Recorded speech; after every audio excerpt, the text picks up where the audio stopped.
श्री शिवाय नमस्तु भयम। दोस्तों, जैसा कि आप सभी लोग जानते हैं कि 16 दिसंबर 2025 यानी मंगलवार को पड़ रही है पौष मास की द्वादशी तिथि। और दोस्तों, यह वह तिथि है जो पौष मास में पड़ने वाली सबसे बड़ी तिथि है, क्योंकि यह मंगलवार के दिन पड़ रही है और इसका बहुत ही बड़ा और विशेष महत्व होता है। पूज्य गुरु जी ने कहा है कि अगर कभी भी मौका लग जाए और पौष महीने की द्वादशी तिथि मंगलवार को पड़ जाए तो आप लोगों को एक छुटकी काला तिल वाला उपाय तो अवश्य ही करना चाहिए। इन दोनों का संयोग बहुत ही कम आता है। इसी के साथ में गुरुजी ने अपने शिव पुराण कथा में बताया है कि इस दिन आपको एक छुटकी काला तिल वाला उपाय तो आपको अवश्य ही करना चाहिए, क्योंकि ऐसा दिन पूरे साल में सिर्फ एक ही बार आता है। और दोस्तों, आप सभी लोग जानते हो कि मंगलवार द्वादशी तिथि का अगर सबसे बड़ा कोई उपाय है तो वह एक छुटकी काला तिल वाला उपाय है। तो दोस्तों, मंगलवार द्वादशी तिथि के दिन आप लोगों को इस एक छुटकी काला तिल वाला उपाय को जरूर करना है। बहुत सारे लोग होंगे जिन लोगों ने इस उपाय को ना किया हो, मतलब पूरा साल निकल गया, उन्होंने किसी भी दिन इस छुटकी काला तिल वाला उपाय को ना किया हो। पर दोस्तों, आपके पास एक आखिरी मौका बचा हुआ है, जो कि 16 दिसंबर मंगलवार द्वादशी तिथि के दिन है। इस दिन आप लोगों को इस वाले उपाय को जरूर कर लेना है। भले ही आपने पूरे महीने भर इस उपाय को ना किया हो, अगर आपने इस महीने के मंगलवार द्वादशी तिथि के दिन अगर इस वाले उपाय को कर लिया तो आपको इस उपाय को करने का वह फल मिलेगा जिसकी आपने कभी कल्पना भी नहीं करी होगी। इसीलिए आप लोग इस वाले उपाय को एक बार जरूर कर लेना है, ताकि आप लोगों के हाथ से ये मौका ना जा सके और आपको इस उपाय को करने का फल मिल सके। दोस्तों, यह उपाय पंडित जी ने अपनी अभी की ही श्री शिव महापुराण की कथा में बताया है। उपाय को आज हम आपको बहुत अच्छे से समझाने वाले हैं। इस वीडियो को देखने के बाद इस उपाय को समझने के लिए आपको कोई और वीडियो को देखने की जरूरत नहीं पड़ेगी। तो चलिए दोस्तों, उपाय को शुरू करते हैं। देखिए, यह इस पौष महीने के मंगलवार द्वादशी तिथि के दिन ये इतना खास होता है, इतना महत्वपूर्ण होता है, देखा गया है।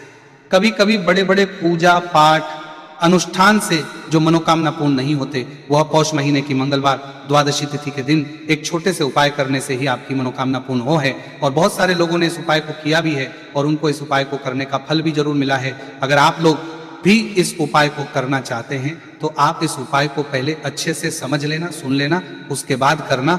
आपको इस उपाय का फल जरूर मिलेगा। और इस उपाय को कर लेने से आपके घर में चाहे किसी भी प्रकार की दुख और समस्या क्यों ना चल रही हो, आपको उसका कारण भी नहीं पता है कि भाई यह समस्या किस कारण से चल रही, उसका कुछ भी कारण हो सकता है, जैसे पितृ दोष हो सकता है या किसी भी तरह का मंगल दोष भी हो सकता है। तो इस दिन आप लोगों को ये वाला उपाय कर लेना है। ये एक ऐसा उपाय है जिस उपाय को अगर किसी विशेष दिन पर किया जाए तो भाई उस विशेष दिन का जो है वह तो हमें मिलता ही मिलता है, पर हमने उस दिन पर इस उपाय को किया है तो हमें उससे भी बड़ा फल मिलता है, और फल बहुत जल्दी मिलता है, क्योंकि आप इस उपाय को बहुत ही बड़े और विशेष दिन पर रहे हो।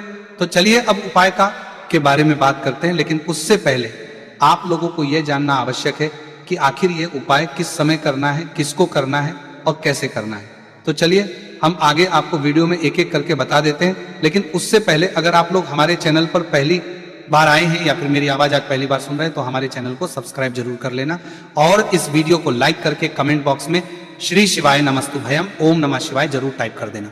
तो दोस्तों, इस एक छुटकी काला तिल वाला उपाय को हमें इस मंगलवार द्वादशी तिथि के दिन कैसे करना है, किसको करना है, किस समय करना है और कहां पर करना है, ये सारे सवालों के जवाब आपको इस वीडियो में मिल जाएंगे। और जो ये वीडियो देखेगा भाई, उसको एक छुटकी काला तिल वाला उपाय जरूर करना चाहिए, क्योंकि इस दिन काला तिल का भी बहुत ही बड़ा और विशेष महत्व होता है। और बात आ जाए एक छुटकी काला तिल वाला उपाय की, तो ये सोने पे सुहागा वाली बात हो जाती है और ये एक बहुत ही बड़ा उपाय हो जाता है इस मंगलवार द्वादशी तिथि का। तो अब दोस्तों, इस एक छुटकी काला तिल वाला उपाय को आखिर करना किसको है, सबसे पहले हम लोग वो बात जान लेते हैं। तो देखो, घर की जो बड़ी माताएं बहनें होती हैं, उन माताओं बहनों में से कोई भी एक बड़ी माता बहन इस वाले उपाय को कर सकती है। और दोस्तों, अगर आप तो अपने घर में से सभी सदस्यों को भी इस उपाय को करवा सकते हैं। अगर किसी व्यक्ति की खुद की कोई मनोकामना है, खुद की कोई दुख और परेशानी है जो कि वो अपने लिए ही करना चाहता है इस वाले उपाय को, तो वो खुद अपने लिए भी कर सकता है। बाकी अगर कोई घर में से ऐसा है जो कि अपने पूरे घर परिवार की सुख और शांति के लिए ये वाला उपाय करना चाहता है, तो भाई वो भी कर सकता है, उसमें भी कोई दिक्कत वाली बात नहीं है। कहने का मतलब है कि इस उपाय को हर एक सदस्य भी कर सकता है, और पूरे घर परिवार के सदस्य के लिए घर की बड़ी माताओं बहनों में से कोई एक माता बहन भी कर सकती है। माताएं बहनें अगर घर में उपस्थित ना हो या वो ये वाला उपाय ना कर पा रही हो, तो फिर घर का कोई बड़ा सदस्य भी इस एक छुटकी काला तिल वाला उपाय को कर सकता है, चाहे फिर वो पुरुष ही क्यों ना हो, उसमें कोई भी दिक्कत वाली बात नहीं है। उसके बाद में दोस्तों जो अगला प्रश्न निकल आता है वो ये आता है इस उपाय को लेकर कि आखिर इस उपाय को हमें किस समय करना है, सुबह के समय करना है कि शाम के समय करना है। तो देखो, इस वाले उपाय को आप लोग सुबह के समय भी कर सकते हो और शाम के समय प्रदोष काल में भी करना है सकते हो। अब अगर आप पूछो कि भाई सब सबसे उत्तम समय कौन सा रहेगा इस एक छुटकी काला तिल वाला उपाय को करने का, तो हम आपसे बस यही कहेंगे कि इस उपाय को आप सुबह के समय करेंगे तो ज्यादा बेहतर होगा। बाकी अगर प्रदोष काल शाम के समय भी करेंगे तो भी अच्छा होगा, उसमें कोई भी दिक्कत वाली बात नहीं है। तो अब दोस्तों जो अगली सबसे बड़ी और महत्वपूर्ण बात आती है वो ये आती है कि सुबह अगर हम उपाय को करेंगे तो हमें कितने बजे से लेकर कितने बजे तक के बीच में करना है, और शाम के समय प्रदोष काल में करेंगे तो हमें कितने बजे से लेकर कितने बजे के बीच में करना है।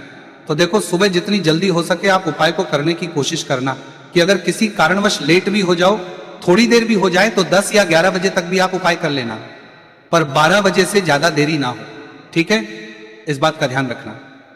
उसके बाद में दोस्तों अगर शाम के समय प्रदोष काल की बात करें, प्रदोष काल का जो समय है होता है वो शाम के 6 बजे से शुरू हो जाता है, मतलब शाम के 6 बजे से लेकर 7 बजे के बीच का जो समय होता है ये समय प्रदोष काल का समय होता है। तो आप उपाय को 7 या 8 बजे के बीच में भी कर सकते हो, मतलब शाम के 6 बजे से रात 8 बजे के बीच में आप कभी भी इस वाले उपाय को कर सकते हो, उसमें कोई भी दिक्कत वाली बात नहीं है। देखिए, यदि आपके जीवन में संकट बहुत ही अधिक चल रहे हो, समस्याएं बहुत ही अधिक चली हो, एक एक रूप खर्च करने आपको बस ओढ़ रहा है, भूमि से जुड़ी हुई कोई भी समस्या हो, या फिर आपके विवाह से जुड़ी हुई कोई भी समस्या हो, या आपके व्यापार से जुड़ी हुई कोई भी समस्या हो, तो आपकी ये सारी समस्या इस मंगलवार द्वादशी तिथि के दिन समाप्त होने वाली है। तो चलिए दोस्तों जानते हैं उस विशेष उपाय के बारे में। देखिए, इस वीडियो में हम पूज्य गुरुजी द्वारा बताए गए 3 बहुत ही चमत्कारिक उपायों के बारे में जानेंगे। देखिए, ये जो उपाय है आपके जीवन से दुर्भाग्य का तो अंत करेंगे ही, साथ ही साथ यदि आपके जीवन में धन की समस्या चल रही है तो वह सभी भी आपकी समाप्त हो जाएंगे। देखिए, गुरुजी ने बताया है कि जब भी मंगलवार द्वादशी तिथि का दिन पड़े तो हमें कर्ज मुक्ति के लिए कुछ उपाय करने चाहिए। इसी के साथ हमें धन प्राप्ति, भूमि से जुड़े कार्यों और विवाह के लिए भी उपाय करने चाहिए। तो चलिए दोस्तों जानते हैं गुरुजी द्वारा बताए गए सबसे पहले उपाय के बारे में।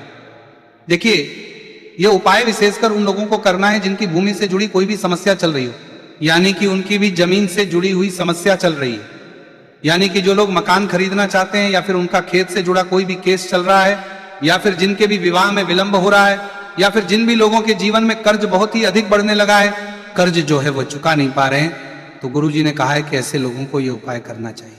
देखिए, इस उपाय के लिए आपको थोड़े से काले तिल ले लेने, देख आपको मात्र एक चुटकी काले तिल ले लेने हैं। इसी के साथ में आपको थोड़ा सा शहद ले लेना है, फिर सबसे अंत में आपको एक लोटा शुद्ध जल ले लेना है। तांबे के पात्र के अंदर आपको अपने घर से शुद्ध जल ले लेना है और इन सभी सामग्रियों को आपको लेकर के पहुंच जाना है भगवान शिव के मंदिर में। देखिए, पूज्य गुरुजी ने बताया है कि इस उपाय को आप सुबह से लेकर के शाम तक किसी भी समय में कर सकते हैं। देखिए, मंदिर पहुंचने के आप जो काले तिल लेकर के गए थे उनमें आपको थोड़ा सा शहद लगा लेना है। देखिए, आप जो शहद लेकर के आए हैं उस शहद में आपको ये काले तिल अच्छे से डुबो देना है, और शहद से युक्त ये जो काले तिल हैं इन्हें आपको शिवलिंग पर अर्पित कर देने हैं, या फिर आपको शिवलिंग के चारों तरफ अच्छे से काले तिल का लेपन कर देना है। पूज्य गुरुजी ने बताया है कि लेपन करते समय यदि आपके जीवन में कर्ज से जुड़ी समस्याएं चल रही हैं, लेपन करते समय आपको आर्यन मुक्तेश्वर महादेव का स्मरण करना है, या फिर आपके जीवन में विवाह से संबंधित या फिर जमीन से संबंधित कोई भी समस्या चल रही है तो फिर आपको मंगलेश्वर महादेव का स्मरण करना है। इसके बाद जो आप जल लेकर के आए हैं उसे आपको धीरे धीरे शिवलिंग पर अर्पित कर देना है, तथा आपको लगातार शिव महापुराण के मूल मंत्र श्री शिवाय नमस्तु भयम इस मंत्र का जाप करते रहना है। पूज्य गुरुजी ने बताया है कि सिर्फ एक मंगलवार द्वादशी तिथि यह उपाय करके देखना, और आप स्वयं देखेंगे कि 2 से 3 महीने के अंदर आपके जीवन से जुड़ी हुई जो भी समस्याएं हैं बस सभी समस्या बहुत ही जल्द महादेव की कृपा से दूर होने लगेगी। तो दोस्तों, इस प्रकार से आपको यह पहला उपाय ना है। अब हम जानते हैं दूसरे विशेष उपाय के बारे में। देखिए, इस उपाय के लिए आपको एक प्यारी सी बेलपत्र ले लेनी है, इसी के साथ में एक लोटा शुद्ध जल लेना है तांबे के पात्र के अंदर, और इसी के साथ में आपको थोड़ा सा शहद ले लेना है। देखिए, मंगलवार का दिन है और मंगलवार द्वादशी तिथि के दिन यदि हम शहद का उपाय करते हैं तो इससे महादेव हमसे बहुत ही अधिक प्रसन्न होकर के हमारी मनोकामना को परिपूर्ण करते हैं। देखिए दोस्तों, यदि आपको बेलपत्र नहीं मिल पाती है तो आप भगवान शिव के शिवलिंग पर जो बेलपत्र छड़ी हुई होती है उसे शुद्ध जल से धो करके उसका उपयोग कर सकते हैं। तो इन सभी सामग्रियों को आपको भगवान शिव के मंदिर में लेकर के पहुंच जाना है। गुरुजी ने कहा है कि इस उपाय को भी आप सुबह से लेकर के शाम तक किसी भी समय में कर सकते हैं। देखिए, मंदिर पहुंचने के बाद आपके पास जो एक बेलपत्र है और बेलपत्र की जो सबसे बड़ी वाली पत्ती होती है और उसकी जो चिकनी साइड होती है उस पर आपको अच्छे से शहद का लेपन कर देना है। यानी कि बेलपत्र की बड़ी वाली पत्ती पर, पूरी ही पत्ती पर अच्छे से शहद लगा देना है। अब देखिए, ये जो बेलपत्र है इसे आपको अपने सीधे हाथ की हथेली पर रखना है और आपके जो भी कार्य अटक रहे हैं, देखिए बहुत से लोग ऐसे होते हैं जो अपने नौकरी को प्राप्त करने के लिए सालों से तैयारी करते हैं लेकिन उनको नौकरी नहीं प्राप्त हो पाती है। बहुत से ऐसे लोग होते हैं जो बहुत ही मेहनत करते हैं, धन भक्ति के लिए बहुत अधिक प्रयास करते हैं लेकिन फिर भी उनको धन प्राप्त नहीं हो पाता है। तो गुरुजी ने बताया है कि जब भी आपको अपने कार्यों में सफलता ना मिले तो फिर आपको मंगलवार के दिन इस उपाय को अवश्य करना चाहिए। देखिए, अब आपको जिस भी कार्य में सफलता प्राप्ति करनी है उस कार्य को सफल बनाने के लिए आपको महादेव से प्रार्थना कर लेनी है और फिर ये जो एक बेलपत्र है इसे आपको भगवान शिव के शिवलिंग पर अर्पित कर देनी है। देखिए, बेलपत्र की चिकनी साइड जिस पर आपने शहद लगाए हैं वो शिवलिंग से स्पर्श रहेगी और इसकी जो डंडी है वो आपको जलाधारी की ओर रखनी है। इस प्रकार से आपको यह बेलपत्र अर्पित कर देनी है। अब देखिए, आप जो एक लोटा जल लेकर के आए हैं उसे आपको भगवान शिव के शिवलिंग पर धीरे धीरे अर्पित कर देना है। श्री शिवाय नमस्तुभयम इस मंत्र का जाप करते हुए देखिए, जैसे ही यह जल शिवलिंग से होकर के जलाधारी की ओर बह करके आएगा तो इसे आपको थोड़ा सा अपने सीधे हाथ की हथेली में झेल लेना है। इस जल को आपको अपनी दोनों आंखों पर लगा लेना है और इस जल का थोड़ा सा छिड़काव आपको अपने शरीर पर कर लेना है। पूज्य गुरुजी ने बताया है कि जब भी हम मंगलवार के दिन शहद वाली बेलपत्र शिवलिंग पर अर्पित करते हैं तो इससे हमें महादेव हर कार्य में सफलता प्राप्त करवाते हैं। यदि हमें अपनी मेहनत करने के बावजूद भी पर्याप्त मात्रा में सफलता नहीं मिल पा रही है तो गुरुजी ने कहा है कि आपको मंगलवार द्वादशी तिथि के दिन यह चमत्कारिक उपाय अवश्य ही कर लेना है। अब दोस्तों, हम जान लेते हैं गुरुजी द्वारा बताए गए तीसरे विशेष उपाय के बारे में। देखिए, इस उपाय के लिए भी आपको मात्र एक लोटा शुद्ध जल ले लेना है तांबे के पात्र के अंदर। फिर इसी के साथ में आपको एक प्यारी सी बेलपत्र ले लेनी है। बेलपत्र आपको ध्यान रखना है कि कैसे भी कटी हुई खंडित नहीं होनी चाहिए। अब देखिए, मात्र 2 सामग्री लेकर के आपको भगवान शिव के मंदिर में पहुंच जाना है। पूज्य गुरुजी ने बताया है कि यह उपाय विशेषकर उन लोगों को करना है जिनकी कोई भी विशेष मनोकामनाएं जो कई दिनों से परिपूर्ण नहीं हो पा रही है, चाहे वो विवाह से संबंधित हो, नौकरी से संबंधित हो, व्यापार से संबंधित हो, चाहे किसी भी प्रकार की मनोकामनाएं जो परिपूर्ण नहीं हो पा रही है, तो उसके लिए आपको यह उपाय करना है। देखिए, इस उपाय को भी आप सुबह से कि शाम तक किसी भी समय में कर सकते हैं। देखिए, मंदिर पहुंचने के बाद सबसे पहले तो आप बेलपत्र लेकर के आए हैं, उसे आपको अपने सीधे हाथ की हथेली पर रखना है और आपको महादेव से प्रार्थना करनी है कि हे मेरे महादेव, मेरी ये जो मनोकामनाएं बहुत दिनों से अधूरी है, मैंने कई प्रकार के उपाय कर लिए हैं, कई प्रकार के व्रत कर लिए हैं, लेकिन अभी तक मेरी मनोकामना परिपूर्ण नहीं हो पाई। तो उस मनोकामना को परिपूर्ण करने के लिए प्रार्थना करनी है और ये एक बेलपत्र आपको शिवलिंग पर अर्पित कर देनी है। देखिए, बेलपत्र की जो चिकनी साइड है वो शिवलिंग से स्पर्श रहेगी और इसकी जो है वो आपको जलाधारी की ओर रखनी है। इस प्रकार से आपको यह बेलपत्र अर्पित कर देनी है। इसी प्रकार से आपको यह बेलपत्र अर्पित करनी है। अब देखिए, आप जो एक लोटा शुद्ध जल लेकर के आए हैं इसे आपको धीरे धीरे शिवलिंग पर अर्पित कर देना है। इस मंत्र का जाप करते हुए देखिए, जल अर्पित करते हुए आपको कम से कम 11 बार श्री शिवाय नमस्तुभयम या फिर ओम नमः शिवाय इस मंत्र का जाप कर लेना है। पूज्य गुरु जी ने बताया है कि जो भी व्यक्ति 16 दिसंबर मंगलवार द्वादशी तिथि के दिन शिवलिंग के सामने इस उपाय को करता है तो उसकी जो भी मनोकामना है वह महादेव की कृपा से निश्चित ही परिपूर्ण हो जाती है। तो दोस्तों, ये थे पूज्य गुरुजी द्वारा बताए गए कुछ बहुत ही खास उपाय। अगर आपको जानकारी अच्छी लगी हो तो वीडियो लाइक करिएगा। मिलते हैं फिर एक नए वीडियो के साथ। श्री शिवाय नमस्तुभयम।